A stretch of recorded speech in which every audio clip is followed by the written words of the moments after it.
नमस्कार दोस्तों, आप देख रहे हैं 4 PM महाराष्ट्र और मैं हूं मयूर परीख। मणिशंकर अय्यर एक ऐसा नाम जो वरिष्ठ कांग्रेसी हैं, लेकिन वो ऐसे कोई न कोई उलझुलुल भरे हुए बयान दे देते हैं जिसकी वजह से कांग्रेस पार्टी अड़चन में आ जाती है। याद आए आपको वो पिछला चुनाव जब मणिशंकर अय्यर ने नरेंद्र मोदी इनकी जात को लेकर सवाल उठाया था और बीजेपी ने उसी को मुद्दा बना लिया था।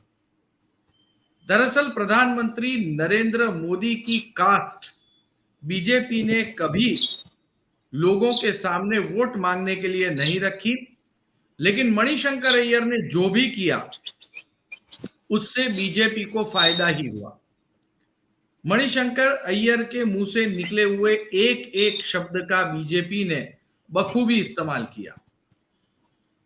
लोकसभा चुनाव को अभी वक्त है, लेकिन मणिशंकर अय्यर ने एक बार फिर एक विवादित बयान दिया है। यह बयान उन्होंने बीजेपी को लेकर तो दिया ही है, लेकिन कांग्रेस के पूर्व प्रधानमंत्री नरसिम्हा राव को भी लपेटे में लिया है। मणिशंकर अय्यर ने जो भी बयान दिया है उससे आज की राजनीति पर क्या असर पड़ेगा? क्या बीजेपी को फायदा होगा या कांग्रेस ने मणिशंकर अय्यर के पास सोच समझकर यह स्टेटमेंट दिलवाया है? पूरा माजरा क्या है, आइए इस विषय में बात करने के लिए हम रुख करते हैं जयंत माइनकर जी का। जयंत जी सीनियर पॉलिटिकल एनालिस्ट हैं। जयंत जी, मणिशंकर अय्यर जब जब स्टेटमेंट देते हैं परिस्थितियां पलट जाती है। अब की बार उन्होंने कहा है कि नरसिम्हा राव ये बीजेपी के पहले प्रधानमंत्री थे, वाजपेयी नहीं थे। और नरसिम्हा राव ने कई ऐसे स्टेटमेंट, ऐसे कदम उठाए, स्टेप्स उठाए जिससे कांग्रेस का नुकसान हुआ। जैन जी, अचानक किस तरह से नरसिम्हा राव चित्र में आए, इसके पीछे की क्या राजनीति या मंशा हो सकती है? आपको क्या लग रहा है?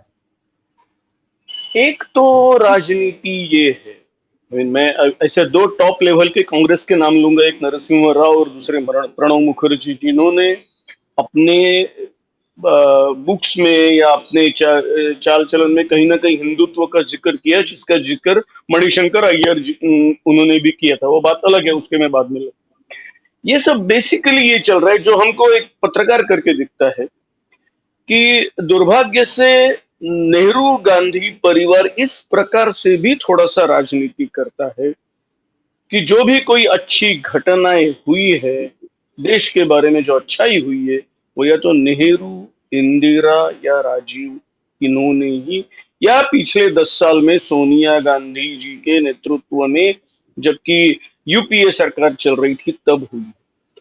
नरसिम्हा राव ने 1991 से 1996 तक एक कांग्रेस को, जो कि एक फैमिली बेस्ड पार्टी है, जो मानना चाहिए वो एक फैमिली बेस्ड पार्टी है, उसको काडर बेस्ड पार्टी बनाने की कोशिश की।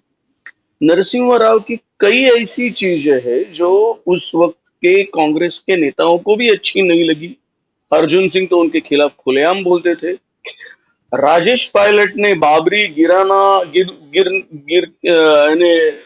एक प्रकार से बाबरी गिरने देना ये बहुत बड़ी गलती है, उन्होंने 1992 में बार बार बोला था।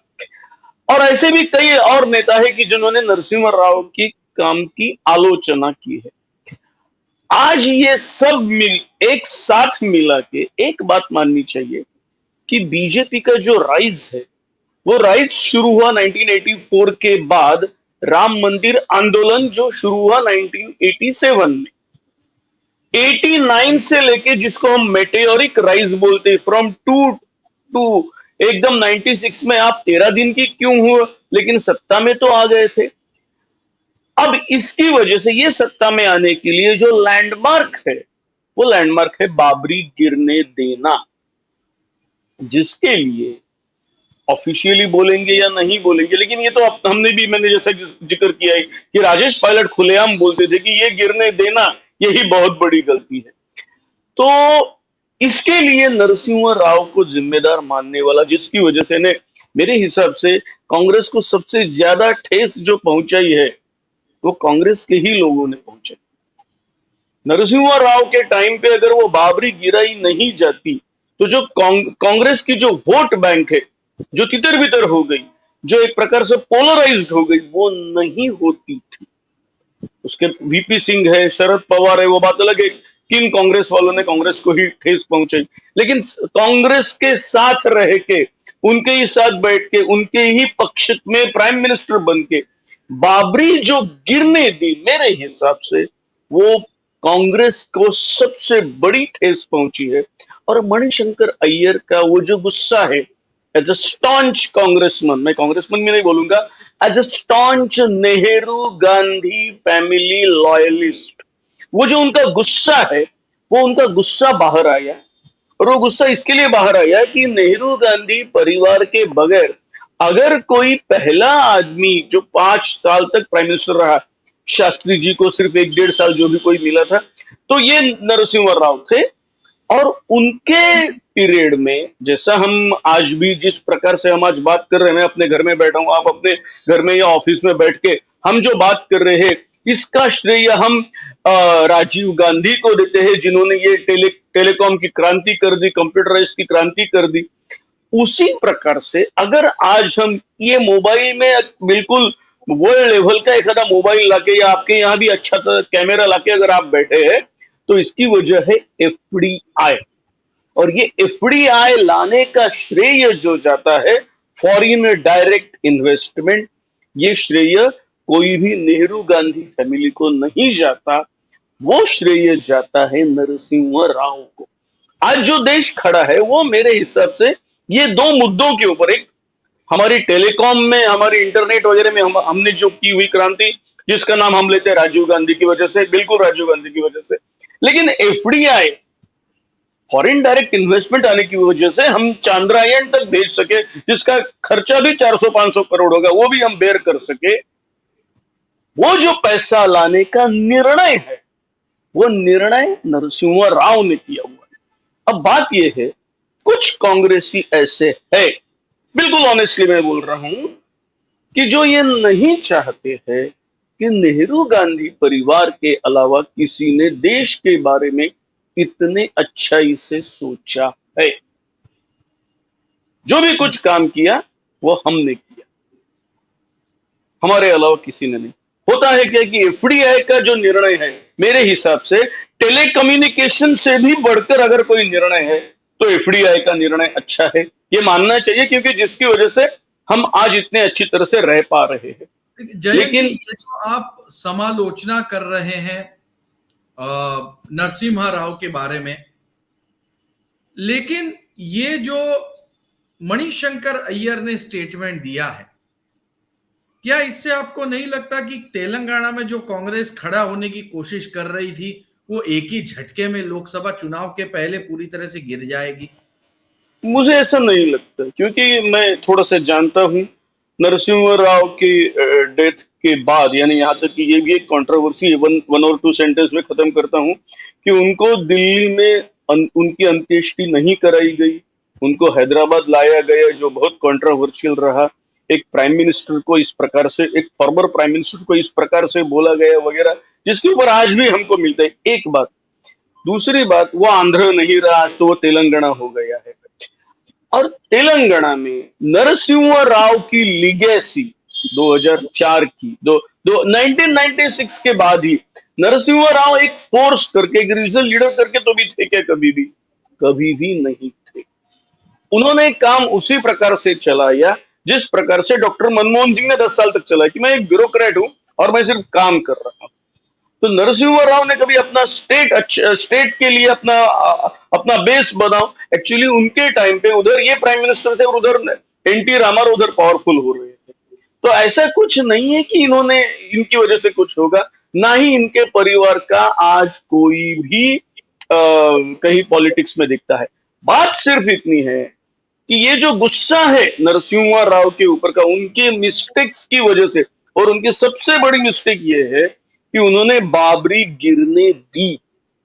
अगर बाबरी नहीं गिरी होती तो जो एक प्रकार से कांग्रेस की वोट बैंक कम हो गई है, यूपी से लेके बिल्कुल कश्मीर से लेके कन्याकुमारी तक, लेकिन यूपी में जो कम हो गई है, यूपी एक बहुत ही डिसिसिव स्टेट माना जाता है पूरे देश में, तो ये जो कम हुआ, ये जो फटका है कांग्रेस को, इसकी वजह से 1992 में बैठा हुआ आज 2023 हो गया, 31 साल हो गए, आज भी कांग्रेस उससे बाहर नहीं आ पाई। यूपी में कांग्रेस दिखती नहीं है, जिसकी एक प्रकार से शुरुआत उस वक्त हुई थी बाबरी गिरने की वजह से। और देखिए, मैं ये मान ही नहीं सकता हूं, थोड़ा सा टाइम ले रहा हूं, मैं ये मान ही नहीं सकता हूं कि प्राइम मिनिस्टर रहे और उनको पता ना हो कि इतनी बड़ी घटना देश में होने वाली है। नेचुरली बाबरी गिराना यानी तो पूरे देश में उसका असर हो गया, तो उनको कुछ ना कुछ तो कुछ हो सकता है इसके तो पता।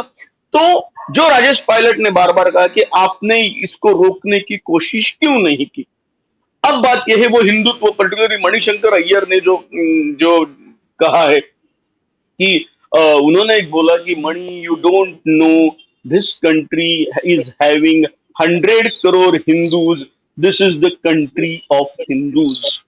ये कहा हुआ है जो मणिशंकर अय्यर ने अपने, जिसके ऊपर उन्होंने कहा कि वो ज्यादातर बीजेपी जैसे लग रहे थे, और उनका आगे का कहना यह था कि मैं तो आपको बोल रहा था कि आप नेहरू की पॉलिसी के ऊपर चलो, लेकिन आप तो 100 करोड़ हिंदू की बात कर रहे हैं। मैं दूसरा एक एग्जांपल आपको दूंगा। प्रणब मुखर्जी ने जो राष्ट्रपति बनने के बाद उनकी जो किताब, वहां उन्होंने भी एक जिक्र किया है, जो जिक्र किया था शंकराचार्य के अरेस्ट के लिए। उन्होंने भी यही कहा, व्हेन शंकराचार्य गॉट अरेस्टेड, उन्होंने भी इसका जिक्र किया है। देखिए, एक ऐसे लेवल पे आ जाते हो तुम कि अभी यू हैव अचीव्ड एवरीथिंग, आपको करीब करीब सब मिल गया है, लेकिन अगर आप ज्यादा जाना चाहते हो, जैसा कि प्रणब मुखर्जी नंबर 2 रहे लेकिन कभी भी नंबर 1 नहीं बन पाए, सुपर नंबर 1 रबर स्टैम्प बन गए, वो बात अलग है, राष्ट्रपति को अपने देश में कोई ज्यादा पावर नहीं रही थी, लेकिन हरदम नंबर 2 रहे, तो इसको इंसान नहीं सकते। तो उसके बाद जो तुम्हारा क्लैश होता है वो किसी पार्टी से नहीं होता, उसके बाद जो क्लैश होता है तुम्हारा, वो डायरेक्ट सबसे पावरफुल परिवार से होता है। महाराष्ट्र देश की पॉलिटिक्स में, और देश की पॉलिटिक्स में 1947 से सबसे पावरफुल परिवार है तो है Nehru Gandhi family, which is evident. अब वो बात यही आ जाती है कि उनको लगा कि एक प्रकार से, उन्होंने, प्रणब मुखर्जी ने अपने बुक में लिखा है, कभी कभी मुझे लगता था कि सोनिया जी मुझे प्राइम मिनिस्टर बना रही है या मुझे कौन सा पोस्ट दे रही, मुझे भी समझ में नहीं आता था। तो एक प्रकार से उनका भी गुस्सा उमड़ पड़ता था, लेकिन उन्होंने डायरेक्ट नहीं बोला, आखिर तक डायरेक्टली इनडायरेक्टली बोलते रहे। नरसिम्हा राव के ऊपर जो भी कोई गुस्सा है, वो भी बाबरी गिरने की वजह से और कांग्रेस नीचे जाने की वजह से, वो जो गुस्सा है, क्योंकि इसकी वजह से कांग्रेस का डाउनफॉल शुरू हुआ। So mister prime minister, you were the real BJP man. हालांकि ये मणिशंकर अय्यर ने कहा, फिर भी कोई लोग, फिर भी कल एखादा क्लैरिफिकेशन आ जाएगा, कांग्रेस की ओर से दिया जाएगा, कांग्रेस वाले बोलेंगे नहीं नहीं नहीं, वो उनका पर्सनल ओपिनियन था, एज यूजुअल ऐसा ही होगा, उनका पर्सनल ओपिनियन था, हम तो नरसिम्हा राव को कांग्रेस ही मानते हैं। लेकिन एक बात है, और वही जो मैं पहले बिल्कुल डिस्कशन से बोल रहा हूं, कि whosoever goes ahead of Nehru Gandhi family, जो भी प्रयत्न भी करते हैं, तो उनके जो लॉयलिस्ट है, उनके जो हार्डकोर निष्ठावंत है, जिसमें मणिशंकर अय्यर का नाम सबसे टॉप पे लेना चाहिए, क्योंकि मुझे एक घटना याद है, वो बिल्कुल दिल्ली में कांग्रेस की रैली थी, तो पूरी दिल्ली की रैली में 4 घंटे तक अपने गले में एक इंदिरा गांधी का फोटो डाले हुए मणिशंकर अय्यर राजीव गांधी की जीप के बाजू में चल रहे थे। इतने वो 4 घंटे दिल्ली में चलने वाले, इतने वो लॉयलिस्ट है। तो ऐसे लोगों के लिए यही एक मौका रहता है कि ऐसे कुछ सेंटेंसेस दे दो जो सब लोग बोलना चाहते, कांग्रेस वाले बोलना चाहते, लेकिन नहीं बोल पाते, या तो मणिशंकर अय्यर जैसे लॉयलिस्ट बोलना चाहते हैं लेकिन नहीं बोल पाते। लेकिन एक रियलिटी माननी चाहिए कि नरसिम्हा राव ने जितना उन बाबरी गिरने की वजह से जो एक डैमेज किया हुआ है, एक प्रकार से हिंदुत्व को उभार दिया है, उतना डैमेज कांग्रेस को किसी ने भी नहीं किया। जी हाँ, आप बिल्कुल आपने पूरे मामले का विश्लेषण किया। आपने नरसिम्हा राव और उनकी भूमिका को लेकर कहा। हमने ये भी देखा है कि मणिशंकर अय्यर ऐसे बयान बार बार देते रहते हैं, लेकिन उनको कभी पार्टी से एक्सपेल नहीं किया जाता, उनको पार्टी से बाहर नहीं निकाला जाता, बल्कि जैसा कि आपने कहा उनको कहते हैं कि ये उनका पर्सनल ओपिनियन है वगैरह वगैरह।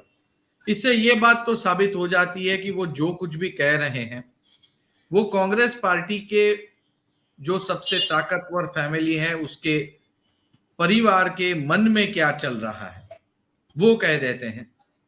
खैर, उन्होंने जो अब की बार स्टेटमेंट दिया है उसका बीजेपी किस तरह से चुनाव में उपयोग करती है, कहां उपयोग करती है, कैसे उपयोग करती है, ये आने वाले दिनों में देखना बहुत दिलचस्प होगा।